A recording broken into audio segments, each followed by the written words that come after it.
Hello guys, welcome to our channel Restored of Queen. Chapter 9 माही का company join करना, रिधान का love letter. अगली सुबह माही की नींद उसके अलार्म से खुलती है। आज माही पहले की अपेक्षा जल्दी उठ गई थी, क्योंकि आज उसे अपने पापा के साथ ऑफिस जाना था। माही उठते ही सबसे पहले नज़र अपने बगल में डालती है तो वहां रिधान को ना पाकर एक सुकून की सांस लेती है, क्योंकि रिधान उसके उठने से पहले ही चला गया था। तभी माही की नज़र अपने बेड के पास रखे टेबल पर जाती है, जिसमें गुलाब के फूलों के बकेट और उसके पास भी लेटर रखा था। माही सबसे पहले बुके उठाते और गुलाब के फूलों की खुशबू इन्हेल करती है। सुबह सुबह ताजे फूलों की खुशबू उसे बहुत फ्रेश फील हो रहा था। फिर उसने लेटर खोल और पढ़ने लगी। गुड मॉर्निंग मेरी बीवी जान, मुझे पता है कि आप उससे ही सबसे पहले मुझे ही ढूंढेगी, तो मैं बता दूं कि मेरी एक मीटिंग थी, इसलिए मैं जल्दी चला गया। और मेरी तरफ से एक पर्सनल रिक्वेस्ट है कि आज के बाद से रात में सोते हुए ब्रा मत पहनना, क्योंकि मुझे उतारने में दिक्कत होती है। इससे तुम्हारी नींद भी खुलने का डर रहता है। तुम्हारा इकलौता पति। लेटर की बातें पढ़कर माही को अचानक से रियलाइज होते हैं कि उसने इस वक्त ब्रा नहीं पहना है। इसका मतलब, ये सोचते हुए ही माही के बॉडी में कर्ट सा दौड़ना लगता है और वो कुछ पल रिधान के बारे में सोचती है। फिर नहाने के लिए चली जाती है। थोड़ी ही देर में माही जल्दी से नहाकर बाहर आती है। उसने इस वक्त लाइट ब्लू कलर की शर्ट के साथ ब्लैक जीन्स पहन रखी थी, बालों को पोनीटेल में बांध रखा था। वह आज ऑफिस जाने के लिए बिल्कुल फॉर्मल ड्रेस में रेडी हुई थी। रेडी होकर वह जल्दी से नीचे ब्रेकफास्ट करने के लिए जाती है। उसने सभी को गुड मॉर्निंग विश किया। समायरा ने माही को इतना रेडी हुआ देखकर उससे पूछा, माही आज तुम सुबह बहुत जल्दी उठ गई, क्या तुम कहीं जा रहे हो? उद्धरण चिन्ह। समायरा की बात सुनकर माही ने एक लंबी सी मुस्कान के साथ से कहा, हाँ जी, मैं घर में बैठे बैठे बोर हो रही थी, तो सोचा क्यों ना पापा के साथ कंपनी ज्वाइन कर लूं। वैसे भी दादू ने की कंपनी कुछ सोच समझ कर ही मुझे दी होगी। माही ने लास्ट सेंटेंस से समायरा को ये जाहिर कर दिया कि वह कंपनी माही के नाम पर है। माही की बात सुनकर समर इस वक्त अपने ब्रेड में मटर लग रही थी। उसका हाथ चाकू में काश गया। वह अपने गुस्सैल और तीखी नज़रों से माही को घूरने लगे, लेकिन माही को इन सब से कोई फर्क नहीं पड़ता था। उसने अपने पेरेंट्स के साथ नाश्ता किया और फिर अपने पापा के साथ कंपनी के लिए चले गए। कुछ ही देर में द डायमंड स्टार कंपनी के सामने 3 कार आकर रुकी है। बीच वाली कार से माही, राजीव जी और कसक निकले, बाकी कार्स में बॉडीगार्ड थे। माही ने राजीव जी से कहा, पापा आप जाइए, मैं और कसक फ्रंट गेट से आएंगे एक नॉर्मल की तरह, ताकि किसी को शक न हो। माही ने ये सब इसलिए कहा था क्योंकि पिछले जन्म में उसके बड़े पापा और बड़ी मम्मी ने कंपनी में खूब घोटाला किया था, जिसमें समर भी शामिल था। लेकिन माही अब अपने साथ और अपने परिवार वालों के साथ कुछ भी गलत नहीं करने वाली थी। माही और कसक जाती है को माधव आके उन्हें उन दोनों की सीट दिखा देता है और थोड़ा बहुत काम समझा देता है। माही भी अपने पूरे फोकस के साथ काम कर रही थी। उसे काम करता हुआ लगभग 1 घंटा बीत चुका था। पहले तो उसे कंपनी और इन सब कामों में इंटरेस्ट नहीं था, क्योंकि उसका पूरा पूरा दिन समर के आगे पीछे घूमने में निकल जाता था। पर इस बार सब अलग था। उसे बहुत ज़्यादा इंटरेस्ट आ रहा था और वो चीज़ को बहुत जल्दी ऑब्जर्व कर रही थी कि तभी उसका फ़ोन रिंग होता है। उसने देखा एक अनजान नंबर से कॉल थी, लेकिन नंबर प्राइवेट था। ये देखकर उसने कॉल पिक किया। हेलो, कौन? मैं हूँ स्वीट और तुम्हारा इकलौता पति। माही के न पहचान पाने पर रिधान माही से बोला। वही माही को यकीन ही नहीं हुआ कि रिधान उसे कॉल कर रहा है कि तभी उसे आज सुबह रिधान का लेटर याद आता है। उसके गाल शर्म से लाल हो चुके थे। विक रिधान से बोली, आप ऐसा कैसे कर सकते हैं मेरे साथ? मैंने आपको कहा था ना कि आप बिना मेरी मर्जी के टच नहीं करेंगे, फिर भी कल आपने। उद्धरण चिन्ह। माही आगे कुछ बोलती उससे पहले ही रिधान बोला, ओह अच्छा जी, लेकिन तुम शायद कुछ भूल गई स्वीट हॉट की कल रात में तुम ही मेरे करीब आई थी और मेरी बाहों में चैन की सुकून की नींद सोई थी। अब तुम ही बताओ, जब मेरी इतनी खूबसूरत बीवी मेरे इतने करीब रहेगी तो मैं भला कैसे कंट्रोल करूँगा? तारांकन। रिधान की बातों से माही शर्म से पानी पानी हो रही थी। उसे फ़ोन पर बात करता हुआ देख वहाँ की हेड डिपार्टमेंट मिस लिसा उसके पास आती है और उससे रुड होते हुए बोली, मिस माही आपका काम कंप्लीट हो गया। तारांकन। लिसा की बात सुनकर माही ने एक नज़र घूर कर उसे देखा, क्योंकि वो रिधान से कितनी प्यारी बातें और शिकायत कर रही थी, लेकिन लिसा ने आकर डिस्टर्ब कर दिया। उसने रिधान से कहा, मैं आपको बाद में कॉल करूँ? वो दरअसल मैं कंपनी आई हूँ, अगर आप फ्री है तो हम लंच में मिले। उद्धरण चिन्ह।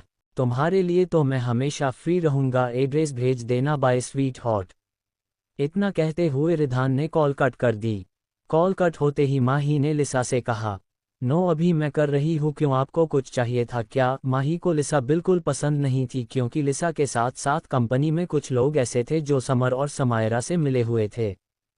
चैप्टर 10 समर ने माही और रिधन को एक साथ देखा, समीरा का शक।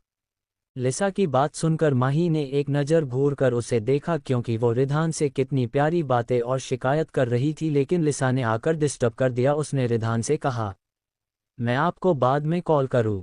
वो दरअसल मैं कंपनी आई हूं, अगर आप फ्री है तो हम लंच में मिले। उद्धरण चिन्ह, तुम्हारे लिए तो मैं हमेशा फ्री रहूंगा, एड्रेस भेज देना बाय स्वीट हॉट। इतना कहते हुए रिधान ने कॉल कट कर दी।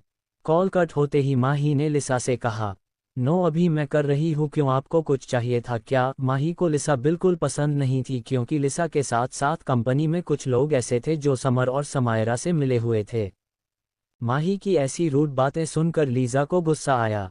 वह भले यहाँ की हेड मैनेजर थी, लेकिन वह अपना राव वैसे झाड़ती थी मानो वह इस कंपनी की सीईओ है। उसने माही से गुस्से में कहा, तो अगर तुम्हारा काम कंप्लीट नहीं हुआ है तो तुम फ़ोन पर बात क्यों कर रही हो? यहाँ तुम्हें काम करने के पैसे मिलते हैं, फ़ोन पर बात करने की नहीं। पता नहीं कैसे कैसे लोग आ जाते हैं कंपनी में मुंह उठाकर, जिन्हें बिल्कुल भी तमीज नहीं है, डिसिप्लिन तो है ही नहीं। लिसा माही को सुनने का एक भी मौका नहीं छोड़ रही थी। माही भी इस वक्त चुपचाप उसकी बात सुन रही थी। उसके चेहरे पर ना डर के एक्सप्रेशन थे और ना ही गुस्से की, लेकिन कसक उसे बहुत बुरा लगा। वह अपनी सीट से उठी और लीजा के सामने जाकर खड़ी हो गई। उसने अपने इंडेक्स फिंगर लिसा को दिखाते हुए कहा, ओह हेलो मैडम, तुम सिर्फ यहाँ की हेड मैनेजर हो, इस कंपनी की सीईओ नहीं हो। और मेरी फ्रेंड जानबूझकर कॉल पर बात नहीं कर रही थी और ना ही वह यहाँ टाइम पास करने आई है। अगर किसी को इमरजेंसी कॉल आ जाती है तो उससे उसका करैक्टर और उसकी कंडीशन जज नहीं करते। और मैं तुम्हें एक बात बता दूं कि तुम जिससे बात कर रही हो उसके बारे में अभी कुछ जानती नहीं हो। जिस दिन जान जाओगी उस दिन अपनी आंख उठाकर देखने की हिम्मत भी नहीं करोगी। कसक ने भी फुल एटीट्यूड में आकर लिसा को खूब सुनाया।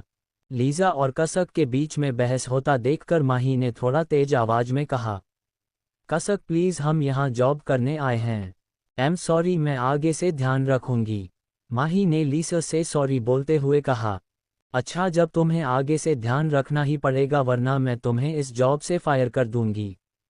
लीसा ने कहा और बहुत ही एटीट्यूड के साथ वापस चले गए। उसके जाते ही कसक गुस्से से माही के पास आए और उससे बोली, तुमने मुझे रोका क्यों?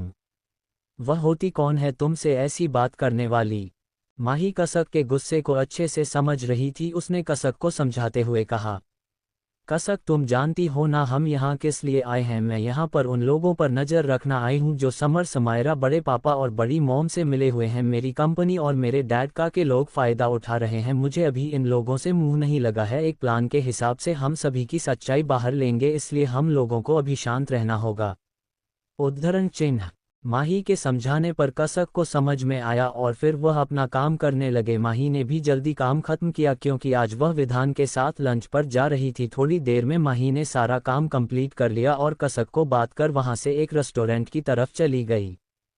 माही ने पहले ही विधान को एड्रेस मैसेज कर दिया था। थोड़ी देर में माही की कार एक रेस्टोरेंट के सामने आकर रुकती है। माही खुद ड्राइव करके आई थी। उसने चारों तरफ नज़र दुदाई और फिर उसे रेस्टोरेंट के अंदर चली गई। उसने अंदर जाकर विंडो साइड वाली सीट पर देखा कि विधान पहले से ही उसका इंतजार कर रहा था। उसे इंतजार करता हुआ देखकर माही उसके पास जाती है। विधान, क्या मैं आपको बहुत ज़्यादा इंतजार करवाया? उसके लिए सॉरी। माही की क्यूट और प्यारी सी आवाज़ सुनकर विधान माही की तरफ मुड़ता है और माही के लिए चेयर बाहर निकलते हुए बोला, बिल्कुल नहीं, और वैसे भी मैं तो पूरी जिंदगी तुम्हारा इंतजार कर सकता हूँ, ये तो कुछ भी नहीं है। विधान की बातें सुनकर माही फिर से ब्लश करने लगती है। उसके चेहरे की मुस्कुराहट देखकर विधान मन ही मन बहुत सुकून मिलता है। तो बताए, आखिर आप क्या खाना पसंद करेंगे बीवी साहिब? विधान ने बड़े ही अदब के साथ माही से कहा। उसके इस जेस्चर को देखकर माही मुस्कुराने से खुद को रोक न पाई। उसने कहा, आज मैं आपकी पसंद का खाऊंगी, आखिर मुझे भी तो पता चले कि मेरे पति की पसंद कैसी है। उद्धरण चिन्ह, ये तो तुम अपने आप को आईने में देख लो, तुम्हें खुद पता चल जाएगा कि मेरी पसंद कैसी है। विधान में माही की बात पर जवाब दिया। विधान उसे परेशान करने का, उसे छेड़ने का एक भी मौका नहीं छोड़ता था। माही भी उसके साथ बहुत खुश और कंफर्टेबल फील करती थी। रिधन ने माही और अपने दोनों के लिए खाना मंगवाया और दोनों ऐसे ही बातें करते करते खाना खाते हैं कि तभी माही की नज़र खिड़की के बाहर कर से उतरते हुए समर के ऊपर गई। ओ गॉड, ये समर इस वक्त यहाँ क्या कर रहा है? माही ने समर को देखते हुए कहा। माही की आवाज़ सुनकर विधान ने भी उसी तरफ देखा तो समर के साथ साथ समायरा भी यहाँ पर थी।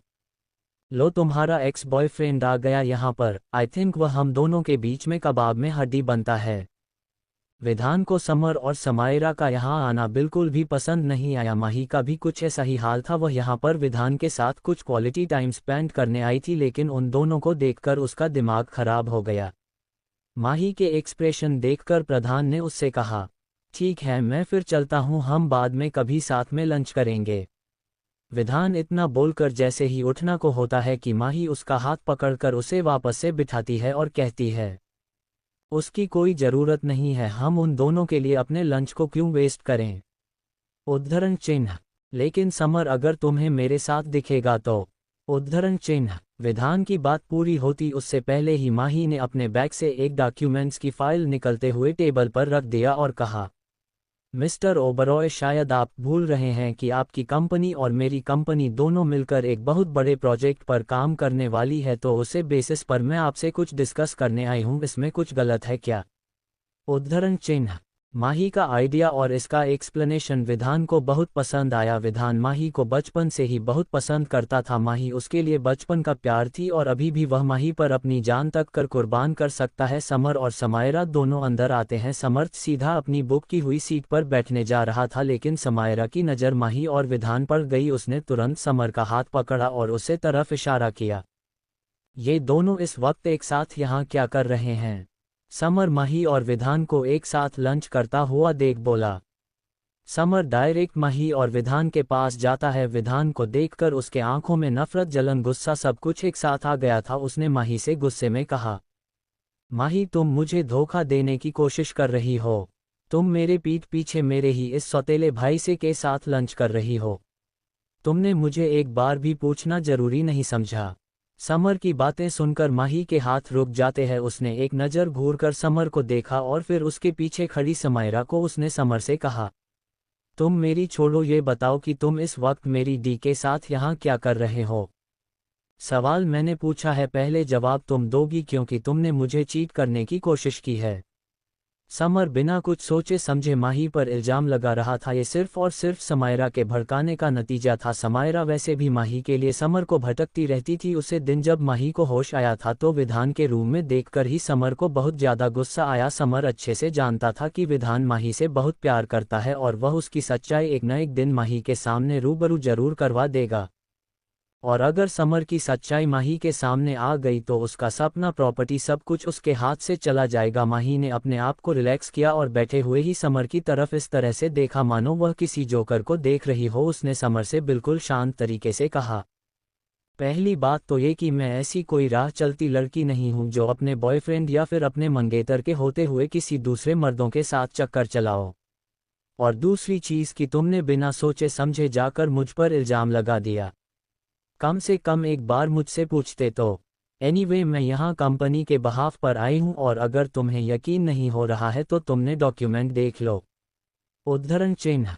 माही ने फाइल उठाते हुए समर के सामने रखा और फिर अपनी बात आगे बढ़ते हुए कहा, मिस्टर ओबरॉय और हमारी कंपनी दोनों एक साथ मिलकर बहुत बड़े प्रोजेक्ट पर काम कर रही है, इसलिए मैं उनके साथ कुछ टर्म और कंडीशन डिस्कस करने आए थे। ये हमारा सिर्फ प्रोफेशनल काम था। और तीसरी बात कि मैं आइंदा से तुमसे पूछकर तुम्हारी परमिशन लेकर कोई काम नहीं करूंगी। आज तक मेरे मामा और पापा ने मुझ पर कोई रोक टोक नहीं लगे और मैं तुमसे भी यही उम्मीद करती हूँ। फिलहाल अब तो तुमने मेरी सारी उम्मीद तोड़ दी है इस तरह का घटिया और बेतुका इल्ज़ाम लगाकर। उद्धरण चिन्ह। माही ने समर को उसकी औकात के अनुसार बहुत ही अच्छी तरीके से जवाब दिया। समर डॉक्यूमेंट को देखकर और माही की बात पर उसे एहसास होता है कि उसने जल्दी जल्दी में अपने नफरत के चलते कैसे क्या कर दिया कि तभी उसे विधान की बात सुनाई देती है। मिस अग्रवाल, मुझे लगता है कि आपका फियांसे को आप पर कुछ ज़्यादा ही शक है और जहाँ शक होता है वहाँ प्यार तो क्या, प्यार का नामो निशान नहीं होता। आप ऐसे इंसान के साथ कैसे अपनी लाइफ बिता सकती है? विधान की बातें समर के जले पर नमक छिड़क रही थी और विधान मन ही मन बहुत खुश हो रहा था। तभी समर अपने घुटनों पर बैठते हुए माही का हाथ पकड़कर बोला, आई एम सॉरी माही, मुझे नहीं पता था, मैं जल्दी जल्दी में ऐसे बोल गया। तुम्हें तो पता है ना मैं तुम्हारे लिए कितना ओवर प्रोटेक्टिव हूँ। तुम्हें किसी और के साथ देखकर मुझे बहुत जल्दी फील हुआ और मैं मेरी जो मन में आया मैंने वह सब बोल दिया। मुझे माफ़ कर दो माही, मैं तुम पर बहुत ट्रस्ट करता हूँ और आगे से मैं बिल्कुल तुम पर शक नहीं करूँगा। उद्धरण चिन्ह। विधान की नज़र सिर्फ और सिर्फ समर के हाथ पर थी जिसने उसे वक्त उसके हाथ को पकड़ा हुआ था। तभी माही को अपने आसपास का टेम्परेचर थोड़ा गिरता हुआ महसूस होता है। वह अच्छे से समझ गई थी। उसने तुरंत अपना हाथ हटाया और समर से कहा, मैं तुम्हें इतनी जल्दी माफ़ नहीं कर सकती क्योंकि तुमने मेरा दिल दुखाया है। फिलहाल तुम यहाँ से जाओ, मुझे अपनी कुछ मीटिंग डिस्कस करनी है। माही के कहने पर समर अपनी जगह से खड़ा हुआ और फिर से रिक्वेस्ट करते हुए बोला, ठीक है लेकिन आज का डिनर तुम्हें मेरे साथ करना होगा, प्लीज़ माही, मना मत करना। उद्धरण चिन्ह। ओके फाइन, मैं तुम्हें शाम तक बता दूंगी। उद्धरण चिन्ह। मुझे पता था तुम मुझे एक मौका जरूर दोगी अपनी गलती सुधारने का। उद्धरण चिन्ह। समर ने कहा और वहां से उठकर चला गया। समायरा भी उसके पीछे पीछे चली गई। उसने बहुत ध्यान से विधान और माही को नोटिस किया था। उन दोनों के जाते ही विधान टिश्यू पेपर को हल्का सा वेट करके माही का हाथ साफ करता है। ये देखकर माही ने उससे कहा, ओवर पजेसिव। उद्धरण चिन्ह। नहीं मेरी जान, तुम पर सिर्फ और सिर्फ मेरा हक है, तुम्हें छूने का, तुम्हें प्यार करने का, तुम्हें खुश रखने का, तुम्हें क्या करने का। अगर इसकी जगह और किसी ने तुम्हें टच किया होता तो आज उसका हाथ उसके शरीर से अलग होता। मैं सिर्फ तुम्हारी वजह से चुप हूं, वरना मुझे एक सेकंड ना लगता इन्हें इनकी औकात दिखाने में। माही उसकी बातों को अच्छे से समझ रही थी। अच्छा ठीक है, अब लंच करें, मुझे भूख लग रही है। माही ने माहौल को हल्का करते हुए कहा और दोनों फिर साथ में लंच करने लगते हैं। लंच करने के बाद माही वापस से कंपनी चली जाती है। समर और समायरा भी थोड़ी देर तक रुकते हैं और फिर अपने अपने घर चले जाते हैं। रूम में आते ही समायरा अपने बेड में बैठे हुए खुद से बोली, यह माही कुछ ज़्यादा ही नहीं आगे बढ़ रही है, मुझे इसके अंदर कुछ चेंजमेंट लग रहा है, ये कुछ बदली बदली सी नज़र आ रही है। फिलहाल इसके बारे में पता कर लूँगी, लेकिन अभी मुझे मिस्टर ओबरॉय पर फोकस करना है। उद्धरण चिन्ह। इतना सोचते हुए वह अपने रूम से निकल जाती है और कॉरिडोर की तरफ से होते हुए नीचे जा रही थी कि तभी उसकी नज़र माही के रूम पर गई। माही का रूम हल्का सा खुला था, शायद किसी सर्वेंट ने उसका रूम साफ करते हुए सही से बंद नहीं किया था। समायरा ने कुछ सोचा और फिर अपने कदम माही के रूम की तरफ बढ़ा दिए। रूम में जाकर को हर एक चीज़ बहुत डीपली नोटिस कर रही थी कि तभी उसकी नज़र सामने टेबल पर रखे हुए गुलाब के बुके पड़ गई और उसकी आंखें चमक से भर गई। ओ माय गॉड की फूल कितनी सुंदर है, लेकिन कि माही के रूम में कैसे आए और माही को किसने दिए। उद्धरण चिन्ह। समायरा जैसे ही उन फूलों को अपने हाथों से उठाने चली थी कि उसे पीछे से किसी की आवाज़ सुनाई दी, आप मेरे रूम में क्या कर रहे हैं। यह आवाज़ किसी और की नहीं बल्कि माही की थी। माही की आवाज़ सुनकर समर हल्का सा हड़बड़ा गई। उसने वह पीछे मुड़ी और बोली, कुछ नहीं, मैं बस यहाँ से गुजर रही थी, तुम्हारे कमरे का दरवाज़ा खुला था इसलिए सोचा बंद कर दूं तो सामने ये बुके देखा। वैसे तुम्हें ये बुक किसने दिया। उद्धरण चिन्ह। समीरा का सवाल जवाब सुनकर माही ने उसे बुके को देखा जो अभी भी बिल्कुल ताज़ा दिख रहा था और उसे आई हुई भीनी भीनी खुशबू पूरे कमरे को मदहोश बना रही थी। माही ने कहा, क्यों, ये फ्लावर्स मैं खुद खरीद कर लाई हूँ, ऐसा किसी बुक में तो नहीं लिखा है कि आपको कोई फ्लावर दे ही सकता है और आप खरीद नहीं सकते। मुझे फ्लावर्स काफ़ी पसंद आए तो मैंने खरीद लिए, इसमें कुछ गलत किया क्या मैं जो आप ऐसे मुझसे सवाल पूछ रहे हैं। उद्धरण चिन्ह। माही ने मासूम सा फेस बनाते हुए कहा। उसकी बात पर समायरा बोली, नहीं नहीं, मैं बस ऐसे ही पूछा, काफ़ी खूबसूरत लग रहा है। अच्छा मैं चलती हूँ, मुझे थोड़ा सा काम है, बाय। इतना कहते हुए समायरा वहाँ से चली गई। समायरा के जाते ही माही ने गेट लॉक किया और बुके को उठाकर अपने सीने से लगाते हुए बोली, बड़ी आई चुड़ैल डायन, मेरे बुके को टच करने होने वाली है। ये तो अच्छा हुआ मैं समय पर आ गई, वरना वह अपने गंदे हाथ से छूकर मेरी चीज़ों को गंदा कर देती। उद्धरण चिन्ह। वही समायरा अपने मोम और दादा के रूम में गई। रूम में आते ही उसने अपने पापा से कहा, पापा मैं आपसे कुछ बात करना चाहती हूँ। समायरा की बात सुनकर संजीव जी से बोले, हाँ बेटा बोलो, क्या क्या बात करनी है आपको। पापा मेरी ग्रेजुएशन इस बार कंप्लीट हो जाएगी और मैं अपने पैरों पर खड़े होकर कुछ करना चाहती हूँ। मैं ओबरॉय इंडस्ट्रीज एम में जॉब करना चाहती हूँ। मैं अभी न्यूज़पेपर में वहाँ की वैकेंसी के बारे में देखा है। उद्धरण चिन्ह। ये तो बहुत अच्छी बात है, तुमने बिल्कुल सही सोचा। वैसे माही भी आज से कंपनी ज्वाइन कर चुकी है, तुम चाहो तो अपनी कंपनी ज्वाइन कर लो, क्योंकि मुझे राजीव और उसकी बेटी माही का बिल्कुल भरोसा नहीं है। पता नहीं डैड को उसे माही में क्या दिखा जो उन्होंने तुम्हें छोड़कर अपना सब कुछ उसे माही के नाम कर दिया। संजीव जी अपने गुस्से और अपनी नफरत का भड़ास निकालते हुए बोले। उनके बात पर समायरा उन्हें रिलैक्स करते हुए बोली, आप शांत हो जाए पापा, आप बिल्कुल भी फिक्र मत करिए। उसे माही को उसकी औकात तो मैं अच्छे से याद दिलाऊंगी, और आपको पता है अगर मैं ये जॉब करूंगी तो मुझे अच्छी खासी सैलरी मिलेगी और वहां से बहुत अच्छा नॉलेज मिलेगा। फिर मैं धीरे धीरे अपनी कंपनी को अपने हाथ में ले लूंगी। समायरा उन्हें अपने दिमाग में आते हुए उल्टे सीधे प्लान बताने लगी, और उनकी बात पर संजीव जी भी एग्री होगा, क्योंकि उन्हें तो बस राजीव और उनकी बेटी माही से बदला लेना था। रात का वक्त था। माही इस वक्त अपने रूम में सोफे पर बैठे हुए कुछ डॉक्यूमेंट्स पढ़ रही थी कि तभी उसके फ़ोन पर समर का कॉल आता है। पहली बार में उसने कॉल रिसीव नहीं किया, लगातार 2 कॉल आने के बाद जब तीसरी कॉल आई तब माही ने रिसीव किया। तुम कहाँ थी माही, मैं तुम्हें कब से कॉल लग रहा हूँ। कॉल रिसीव होते ही समर ने तुरंत माही से कहा। उसकी बात सुनते ही माही बोली, मैं वॉशरूम में थी। क्यों, क्या हुआ, तुम कॉल क्यों कर रहे थे। उद्धरण चिन्ह। तुम भूल गए आज हमें डिनर पर जाना था, तुम प्लीज़ जल्दी से रेडी हो, मैं तुम्हें घर लेने आ रहा हूँ। और हाँ, तुम मना नहीं करोगी, मैं अंकल और आंटी से पहले ही परमिशन ले ली है। समर का इतना ही कहना था कि माही का चेहरा बिगड़ गया। वह अपना मुंह बनाते हुए बोली, अच्छा ठीक है, पर मुझे अभी थोड़ा टाइम लगेगा, 30 से 40 मिनट।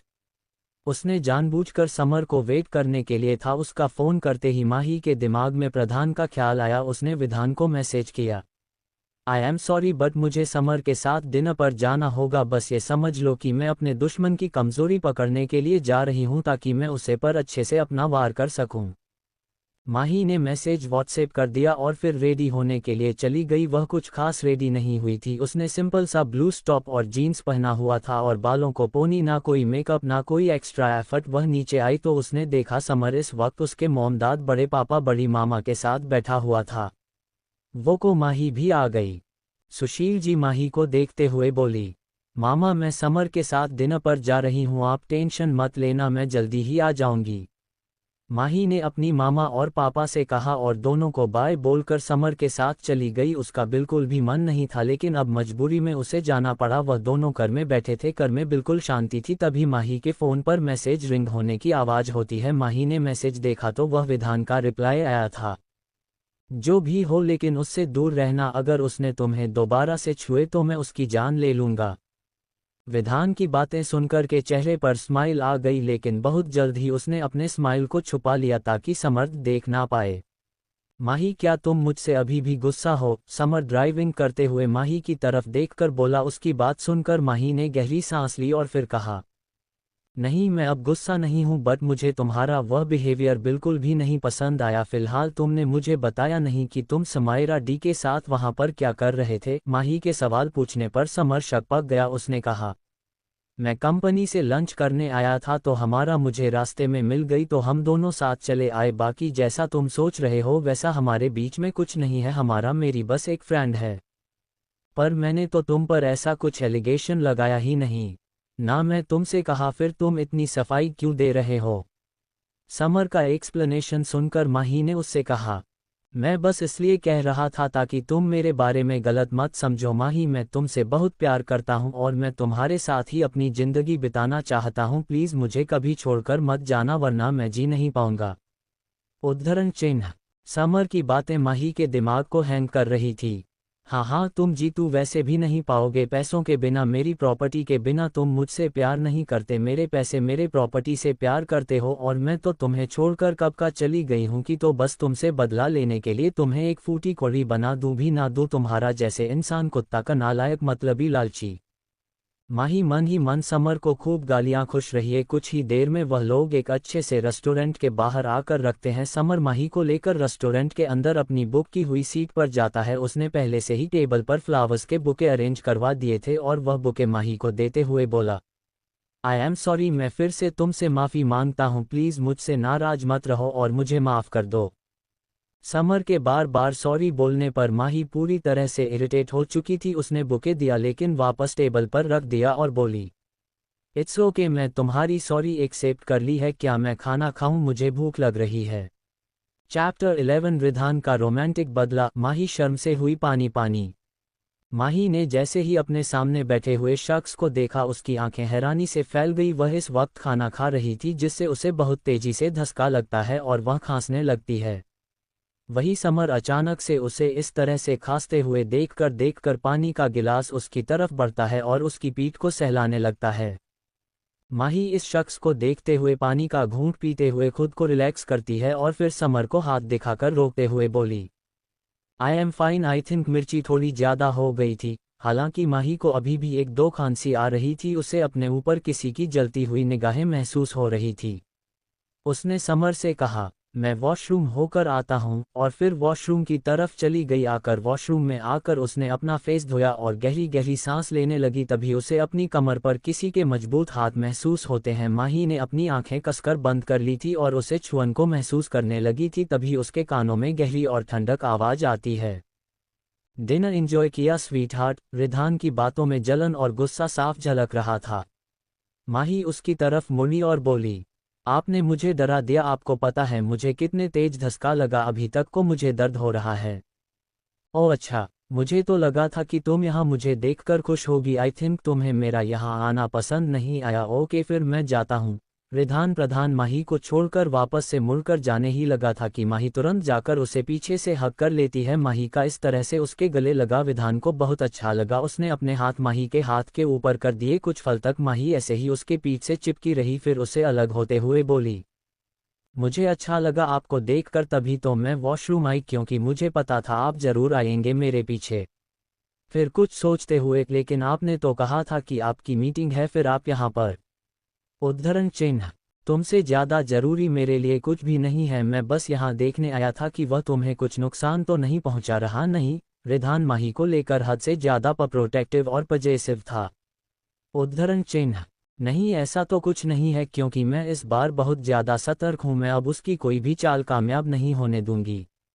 अच्छा, अब मैं चलती हूँ वरना उसे शक हो जाएगा, माही ने कहा और विधान के गाल पर एक छोटी सी किस करके वह तुरंत वहां से भाग गई। विधान अभी भी जाते हुए माही को देख रहा था और उसके हाथ गाल पर थे। मुझे इस तरह से किस दी? मैं कोई छोटा बच्चा नहीं हूँ बेबी, तुम मुझे इतनी छोटी सी किस देकर मना रही हो? रात में तुमसे हिसाब करूंगा। विधान के चेहरे पर नॉटी स्माइल। माही बाहर आते ही समर के साथ मुश्किल से 5 मिनट और बैठी, फिर वहां से अपने घर की तरफ चली गई। रात का वक्त था, करीब 12:30 बज रहे थे। माही इस वक्त अपने बेड पर बैठे हुए मोबाइल में कल होने वाले कंपटीशन के बारे में देख रही थी। कल माही के कॉलेज में एनुअल फंक्शन का डांस कंपटीशन था जिसमें माही ने पार्टिसिपेट किया था। तभी उसे अपनी बालकनी से कुछ आवाज आने लगती है।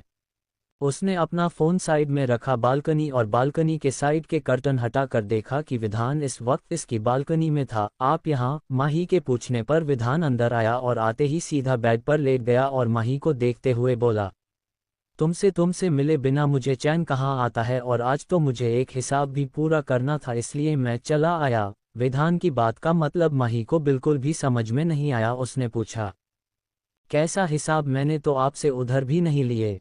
स्वीट हार्ट, तुम कितनी मासूम हो, कितनी जल्दी भूल जाती हो। तुम्हें याद है आज तुमने वॉशरूम में मुझे छोटी सी बेबी किस दी थी? क्या तुम्हें मैं बच्चा लगता हूँ? बस उसी का हिसाब लेने आया हूँ। रिधान प्रधान की बातें सुनकर माही के गाल ऑटोमेटिक किसी कश्मीरी सेब की तरह लाल हो चुके थे। उसने विधान को मना करते हुए कहा, देखिए कल मेरा कंपटीशन है और मुझे नींद आ रही है, प्लीज मुझे सोने दीजिए, आज परेशान मत करिए। उद्धरण चिन्ह, विधान उठकर बैठता है और माही की तरफ देखते हुए प्यार से कहता है, ठीक है, तुम मुझे एक लंबी फ्रेंच किस दे दो तो फिर मैं तुम्हें डिस्टर्ब नहीं करूंगा। बिल्कुल नहीं, आप दिन पर दिन बेशर्म होते जा रहे हैं। क्या आपको हमारी शादी के कॉन्ट्रैक्ट की शर्तें याद नहीं है? माही ने साफ मना करते हुए कहा, ठीक है फिर, लेकिन बाद में जो कुछ होगा उसके लिए तुम मुझे ब्लेम मत करना, सारी जिम्मेदारी तुम्हारी होगी। इतना कहते हुए विधान माही के बेड पर पूरी तरह से फेल कर लेट गया था। वही माही को गुस्सा आ रही थी कि आखिर उसने रिधान को किस किया ही क्यों। माही को चिड़चिड़ाता हुआ देखकर रिधान ने दोबारा उससे कहा, देखो स्वीट हार्ट, तुम्हारे पास अभी भी मौका है, वरना पूरी रात मैं तुम्हें सोने नहीं दूंगा। विधान के लास्ट सेंटेंस इंटेंसिटी से भरे हुए थे। वह घूर कर माही को ऊपर से नीचे तक स्कैन कर रहा था। माही ने इस वक्त लूज टी शर्ट के साथ शॉर्ट्स पहने हुए थे, जिससे उसकी गोरी खूबसूरत टांगें झलक रही थी। विधान को न मानता हुआ देखकर माही हार मानते हुए बोली, ठीक है, पर मैं छोटी सी करूंगी और उसमें आपको मानना पड़ेगा। इतना बोलते हुए माही विधान के पास बेड में बैठ गई और धीरे धीरे उसकी तरफ झुकने लगी कि तभी प्रधान ने उसकी कमर में हाथ डालकर उसे अपने नीचे किया और खुद उसके ऊपर आ गया और बिना वक्त गंवाए उसके होठों को किसी लॉलीपॉप की तरह चूमने लगा। कब से हो इंतजार कर रहा था, आज उसका इंतजार खत्म हुआ। 30 से 35 मिनट के बाद जब माही किस से बहुत ज्यादा फूलने लगी थी, तब प्रधान ने उसे छोड़ और उसकी गर्दन में अपना चेहरा छुपाते हुए लेट गया। प्रधान के छोड़ने पर माही उसे सांस में सांस आती है। उसकी सांस फूलने लगी थी। वह गहरी गहरी सांस लेते हुए विधान से बोली, सच में आपने मेरी जान निकाल दी।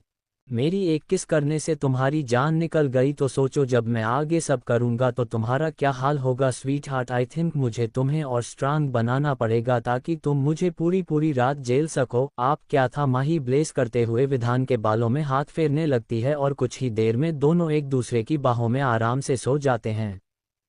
अगली सुबह माही की नींद खुली तो उसने रूम में खुद को अकेला पाया। वो रूम के चारों तरफ देख रही थी। उसे रिधान के साथ रहना काफ़ी अच्छा लगता था कि तभी उसकी नज़र टेबल में रखे लेटर और रोज पर गई। माही ने लेटर उठाया और पढ़ना स्टार्ट किया। मैं जानता हूं कि उठते ही तुम मुझे ढूंढ रही होगी, लेकिन क्या करूं, ज़्यादा देर और तुम्हारे साथ रुकता तो मैं अपना कंट्रोल खो चुका होता।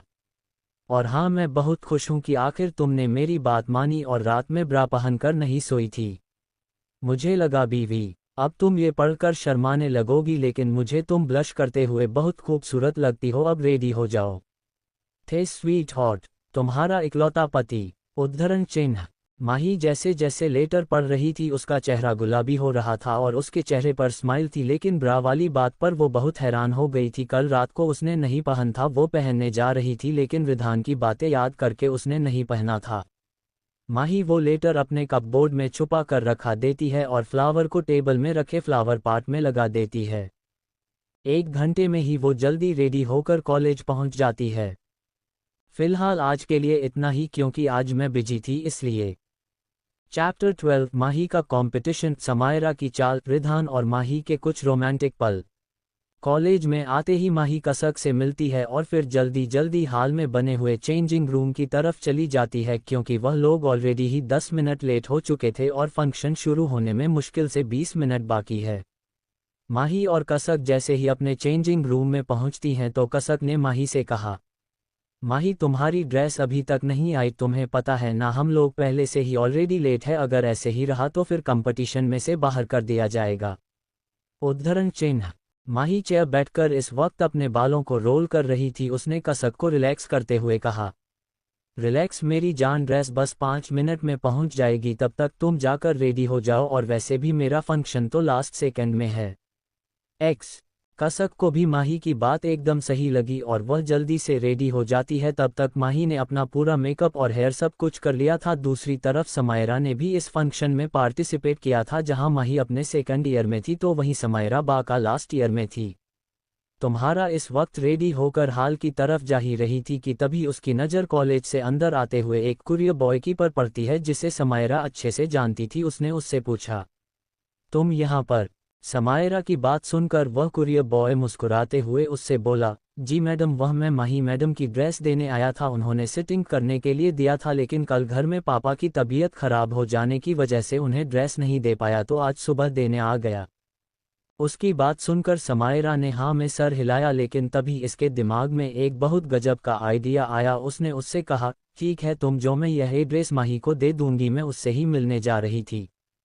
पर माही, मैंने मुझे। वह आगे कुछ बोलता उससे पहले ही समायरा उसे आंख दिखाते हुए बोली, तुम्हें एक बार में समझ नहीं आता है, जहां पर बाहर किसी भी अननोन पसंद को आलो करना मना है, और माही मेरी बहन है तो मैं यह उसे दे दूंगी, अब तुम जा सकते हो। समर ने उसके हाथ से ड्रेस का पैकेट छीना और मुड़ के चले गए। वह बेचारा कुरियर भाई भी वहां से चला गया। हमारा सबसे पहले एक खाली क्लासरूम में आती है। उसने पैकेट से ड्रेस निकाल तो देखा यह एक बाजीराव मस्तानी ड्रेस की तरह की। नीचे खूब घेरदार प्लाजो था और ऊपर से लॉन्ग अनारकली सूट था जिसमें खूब घर बना हुआ था। इसका रंग गोल्डन और ऑफ वाइट दोनों मिक्स करके था जो बहुत ही खूबसूरत लग रहा था। उसे ड्रेस को देखते हुए समायरा ने कहा, बहुत घमंड है ना तुम्हें खुद के ऊपर। अब देखती हूँ कि तुम ये कंपटीशन कैसे जीते हो। तुमने हर वक्त मुझे नीचा दिखाए तो आज मेरी भी बारी है तुम्हें सबसे नीचा दिखाने की। उद्धरण चिन्ह। इतना कहते हुए समायरा ने आज पास नजर दौड़ाई तो उसे एक मेडिकल किट दिखा। उसने उस बॉक्स से कैंची ली और पूरी ड्रेस को बीच बीच से काट दिया। समायरा ने ड्रेस की पूरी बुरी हालत कर दी और फिर उसे वापस से पैक करके बैग में डाल दिया। बाहर आते उसने कॉलेज में एक लड़की से कहा, ये बैग लगाकर माही को दे दो, तुम जानती हो ना उन्हें। उद्धरण चिन्ह। हाँ जानती हूँ, सेकंड ईयर स्टूडेंट है वह, उसे लड़की ने जवाब दिया। उसके बाद सुनकर समायरा ने कहा, हाँ ठीक है लेकिन उसे यह कहना कि यह बैग उसे किसी कुरियर बॉय ने दिया है, मेरा नाम मत बताना। उद्धरण चिन्ह। इतना कहते हुए समायरा ने उसके हाथ में 500 रुपये के 2 नोटों पकड़ा दे और वह लड़की भी खुशी खुशी एक्सेप्ट कर लेती है और माही को ड्रेस देने चली जाती है। उसके जाते ही समायरा के चेहरे पर बहुत गहरी मुस्कुराहट थी। दूसरी तरफ माही अभी भी ड्रेस का इंतजार कर रही थी कि तभी उसके रूम में नॉक होता है और वह लड़की उसे ड्रेस देकर वापस चली जाती है। माही ने जैसे ही ड्रेस खोल उसकी आंखें हारने से फटी रह गई और कसक तो बहुत ज्यादा घबरा गई। ये सब किसने किया? इसकी हालत तो देखो, अब तू क्या पहनेगी? कसक घबराहट के साथ माही को देखने लगी। माही भी बहुत ज्यादा परेशान हो गई थी क्योंकि कंपटीशन शुरू होने में बस 10 मिनट बचे थे। माही की आंखों में आंसू आ गए थे। उसने इस कंपटीशन के लिए पिछले 1 महीने से प्रैक्टिस की थी। उसे कंपटीशन में विन आना था। जरूर यह सब उस समायरा ने किया होगा, पर ऐसा करके उसे क्या मिला? अगर वह सच में मुझे हराना चाहती थी तो स्टेज पर प्रैक्टिस अपने हुनर से हारती, लेकिन यह नीचे हरकत करके उसे क्या मिला?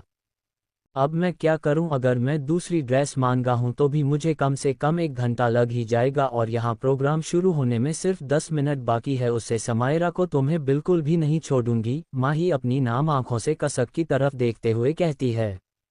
तभी कसक ने माही से कहा, मेरे पास एक आइडिया है, अगर तुम चाहो तो तुम्हारा काम बहुत जल्द हो जाएगा। उद्धरण चिन्ह। क्या? जल्दी बताओ, माही ने कसक से पूछा। तुम जीजू से कहो, वो जरूर तुम्हारी प्रॉब्लम सॉल्व कर देंगे। उद्धरण चिन्ह। तुम बिल्कुल ठीक कह रही हो, मैं अभी उन्हें कॉल करती हूँ, माही ने कसक से कहा और रिधान को कॉल लगाने लगी। 2 रिंग जाते ही रिधान कॉल उठाया और कहा, क्या हुआ स्वीटहार्ट, आज सुबह सुबह तुम्हें मेरी याद आने लगी? रिधान की बातें सुनकर माही ने उदास भाव से कहा, मुझे एक हेल्प चाहिए, मैं इस वक्त बहुत बड़ी मुसीबत में फंस गई हूँ। क्या हुआ, तुम ठीक हो ना? बोलो, आज समर ने कुछ किया क्या, या फिर तुम्हारी वो बहन? रिधान माही की बात सुनकर घबरा गया। उसे लगा शायद समर और समायरा ने माही के साथ कुछ गलत किया हो। रिधान की बता सुनकर माही ने उसे शुरू से लेकर पूरी बात बता दी। उसके बाद सुनते ही उसने माही से बहुत प्यार से कहा, तुम चिंता मत करो, अगले 10 मिनट में तुम्हारे सामने ड्रेस हाजिर होगी। उद्धरण चिन्ह। Thank you so much. उद्धरण चिन्ह। बस थैंक यू, मैंने तुम्हारी इतनी बड़ी प्रॉब्लम सॉल्व होती है और तुम बस थैंक यू से काम चल रही हो, ऐसा नहीं चलेगा, मुझे शाम को एक बढ़िया अच्छा सा गिफ्ट देना। रिधान की बातों का मतलब माही अच्छे से समझ पा रही थी। उसने शर्माते हुए कहा, ठीक है, मुझे मंजूर है। थोड़ी देर में माही की ड्रेस नील लेकर पहुंच चुका था। कसक पहले से ही स्टेज के पास चली गई थी और माही रेडी हो रही थी। दूसरी तरफ हॉल में, ये हॉल कॉलेज का सबसे बड़ा हॉल था और यहाँ पर बहुत बड़ा स्टेज। कॉलेज के सभी स्टूडेंट बैठे हुए थे और स्टेज के सामने आगे की 4 सीट चीफ गेस्ट और वीआईपी मेंबर और कॉलेज के ट्रस्टी और प्रिंसिपल के लिए थी। प्रोग्राम लगभग स्टार्ट हो चुका था। कॉलेज की टीचर स्टेज पर खड़ी होकर एंकरिंग करते हुए बोली, गुड मॉर्निंग एवरीवन। जैसा जैसा कि आप सब लोग जानते हैं कि हमारे कॉलेज में हर साल एनुअल फंक्शन होता है जिसमें हमारे कॉलेज के सभी होनहार बच्चे इस प्रतियोगिता में भाग लेकर अपनी अपनी कला और अपना हुनर दिखाते हैं। पिछले 5 सालों से चली आ रही है कि यह प्रतियोगिता आज फिर से होने जा रही है। मैं यहाँ पर आए हुए कॉलेज की ट्रस्टी और पेरेंट्स और हमारे विप गेस्ट का सादर अभिनंदन करती हूँ कि उन्होंने अपना कीमती वक्त निकालकर हमें वक्त दिया। सबसे पहले मैं आप सभी को आज हमारे chief guest mister Ridhan Oberoi से मिलवाना चाहते हैं। Welcome mister Oberoi. उद्धरण चिन्ह। टीचर की बात सुनते ही पूरे हॉल तालियां की गड़गड़ाहट से गूंज उठा। वहां पर बैठी हुई सभी लड़कियां मिस्टर ओबरॉय को देखने के लिए बेचैन थे। लेकिन रिधान नील और अपने बॉडीगार्ड्स के साथ स्टेज से होता हुआ जाकर अपनी सीट पर बैठ जाता है। उसने यहाँ पर मौजूद किसी की तरफ ध्यान नहीं दिया था, लेकिन वहाँ पर मौजूद सभी लड़कियाँ और जितनी भी फीमेल टीचर्स की सबका ध्यान अपनी तरफ आकर्षित कर लिया था। कुछ देर तक टीचर्स सभी को अपना थॉट्स और अपना लेक्चर सुनते हैं, फिर जाकर प्रोग्राम स्टार्ट करते हैं। सबसे पहले सरस्वती वंदना होती है, जिसे फर्स्ट ईयर की स्टूडेंट में ग्रुप के साथ किया था। उसके बाद समायरा का डांस होता है। समायरा ने रेड कलर का अनारकली सूट पहना हुआ था। जैसे ही स्टेज पर आती है उसकी नज़र सामने बैठे रिधान पर जाती है, जो इस वक्त अपने मोबाइल में बिजी था। उसको देखते ही समायरा का दिल खुश हो जाता है। उसने अपने मन में खुद से कहा, आज तो मिस्टर ओबरॉय भी यहाँ पर है और मैं भी जरूर आज हो। मेरे मूव्स देखकर पिघल जाएंगे। वह दिन दूर नहीं है जब मैं मिसेज और राय बनकर सब कुछ अपने हाथों में ले लूंगी। समायरा मन ही मन ऐसे वायात आइडिया सोच रही थी, जबकि असलियत से उसका कोई लेना देना नहीं था, क्योंकि माही ऐसा कुछ भी नहीं होने देने वाली थी। अगर माही को पता चला तो वह जरूर समायरा की कूट कूट कर चटनी बना देगी। सभी को वेलकम किया और फिर उसने ओ रिपिया सॉन्ग में डांस किया।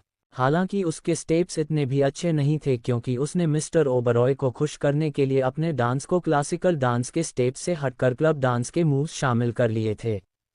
वहां पर बैठे सभी लोगों को समायरा का डांस बिल्कुल भी अच्छा नहीं लगा। रिधान ने मैं तो कुछ नोटिस ही नहीं किया, क्योंकि वह यहाँ पर सिर्फ और सिर्फ माही के लिए आया था। पहले तो उसने यहाँ पर आने से मना कर दिया था, लेकिन जब उसे पता चला कि माही इस कंपटीशन में पार्टिसिपेट करने वाली है तो अपने इम्पोर्टेंट मीटिंग छोड़कर सिर्फ माही के लिए आया था। हाय, रिधान कितना क्यूट है ना, माही से बहुत प्यार करता है। माही के लिए उसने अपनी इम्पोर्टेंट मीटिंग छोड़ दी। मैं दुआ करूंगी कि मेरे सभी रीडर्स को रिधान जैसा ही प्रोटेक्टिव और केयर करने वाला पार्टनर मिले, खासकर सेजल और सिया को। Cold sweat smile. बेचारी कब तक अखंड सिंगल रहेगी। Relieved face. ऐसे ही करते करते कसक का भी डांस परफॉर्मेंस आता है। उसने भी अपनी पूरी मेहनत और लगन से डांस किया था। कसक ने कथक किया था। और अब आता है सबसे लास्ट में माही का परफॉर्मेंस। टीचर स्टेज में आकर माही का नाम देते हुए कहती है, तो अब हम वेलकम करते हैं मिस माही अग्रवाल का, जो हमारे कॉलेज की सबसे होनहार स्टूडेंट है। पिछले साल भी इन्होंने इस पार्टिसिपेट में अपना जीत हासिल किया था। तो माही अग्रवाल के लिए एक बार जोर से तालियां। उद्धरण चिन्ह। माही का नाम सुनते ही रिधान बढ़ने लगते हैं। उसने अपनी नज़र उठाकर स्टेज की तरफ देखा तो उसे माही दिखी। माही ने इस वक्त से वैसा ही ड्रेस पसंद रखा था जैसे दीपिका पादुकोण ने अपने सॉन्ग दीवानी मस्तानी मैं पहना हुआ था, और माही भी आज इसी सॉन्ग पर डांस करने वाली थी। माही सेम दीपिका पादुकोण की तरह तैयार हुई थी आज। उसे पहली बार इस लुक में देखकर रिधान मानो पागल सा हो गया था। माही को देखते वक्त रिधान ने एक बार भी अपनी पलकें नहीं झपकाई। वही नील रिधान के हर एक मूवमेंट को देख रहा था। उसके चेहरे पर स्माइल थी। मैं बहुत खुश बॉस कि आपके जिंदगी में माही मैम आए और वो अब पूरी तरह से बदल गई है। अब मैं आपसे डरने वाला नहीं हूँ। सॉन्ग शुरू होता है। माही बहुत ही अच्छे सेटअप के साथ आती है और फिर स्टेज के बीच में बैठ जाती है, क्योंकि वो स्टार्टिंग में बैठकर कुछ सेटअप करने जा रही थी। उद्धरण चिन्ह। नभातुन आली अप्सरा अशी सुंदरा सास सजवून आली ग आली केसा मधी मांडला गजरा लोकांच्या नजरा खिल्या तिच्यावर आली। माही की पीठ इस वक्त सभी ऑडियंस के समाने थी और वो अपने हाथों से मूवमेंट करते हुए आगे स्टेप करती है। दुनियाची प्यारी तू अग्रानी हरनी ग अग्रानी सुंदरा हा आली ग आली ओ महारानी आली अग ग। अब माही घूमते हुए सामने आती है कि उसकी नज़र रिधान की नज़रों से जा मिली तो वो अपने गाना गाते हुए रिधान की आंखों में आंखें डालते हुए आगे डांस के स्टेप को फॉलो करती है। नज़र जो तेरी लागी मैं दीवानी हो गई। दीवानी हाँ दीवानी हो गई। मशहूर मेरे इश्क की कहानी हो गई। जो जग ने न मानी तो मैंने भी ठानी। कहाँ थी मैं देखो कहाँ चली आई। कहते हैं ये दीवानी मस्तानी हो गई। मशहूर मेरे इश्क की। रिधान माही के स्टेप्स देखकर हैरान था, क्योंकि माही किसी प्रोफेशनल के तरह डांस कर रही थी। वही जब समायरा ने माही को एकदम रेडी दिखाएं तो बहुत ज़्यादा हराम है। मैंने तो इसकी ड्रेस पूरी तरह से ख़राब कर दीजिए, फिर यह नई ड्रेस के पास कैसे आई, वह भी इतनी जल्दी।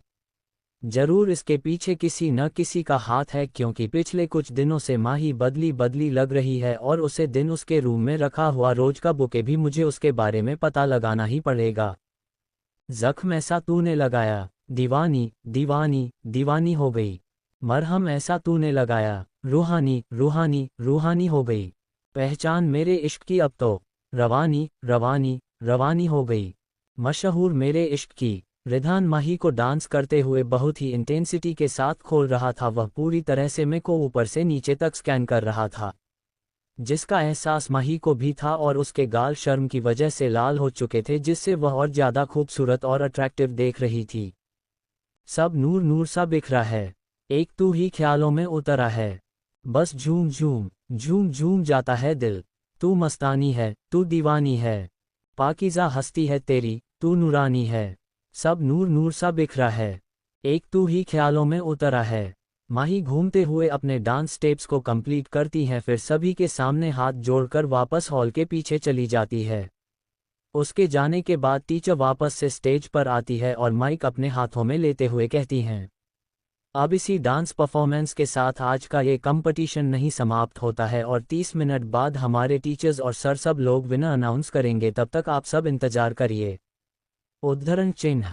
माही माही और कसक दोनों के साथ चेंजिंग रूम में थी। माही के डांस और उसके एक्सप्रेशन को देखकर बोली, माही यार तूने तो स्टेज में आग लगा दी। तुझे पता है सबसे अच्छा डांस तेरा हुआ था, और वह समायरा, वह तो तुझे देखते ही आधी जल गई, और तेरा डांस देखने के बाद पूरी की पूरी जल गई।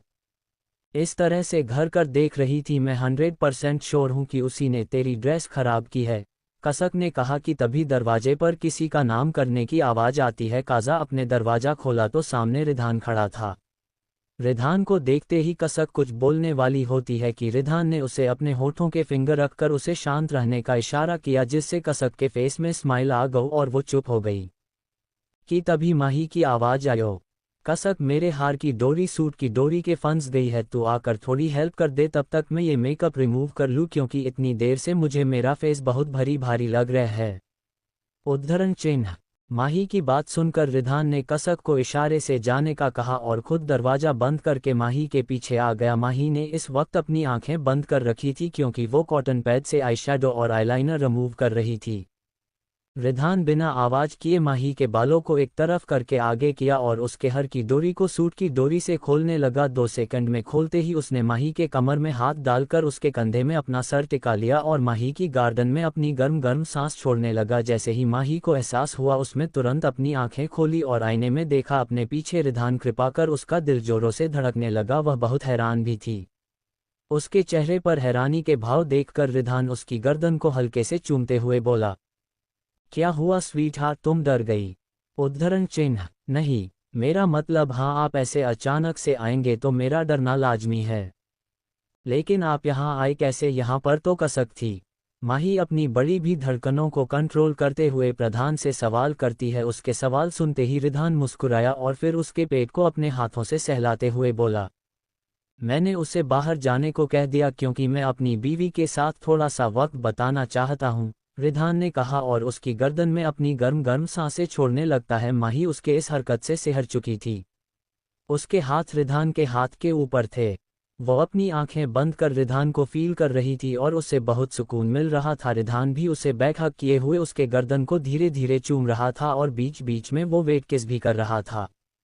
लगभग 10 मिनट तक माही और रिधान ऐसे ही पोजीशन में रहते हैं कि तभी कसक नॉक करते हुए बोली, माही, विनर अनाउंस होने का टाइम होने वाला है। उसकी बात पर माही ने रिधान को खुद से दूर किया और दरवाजा खोलना चलिए।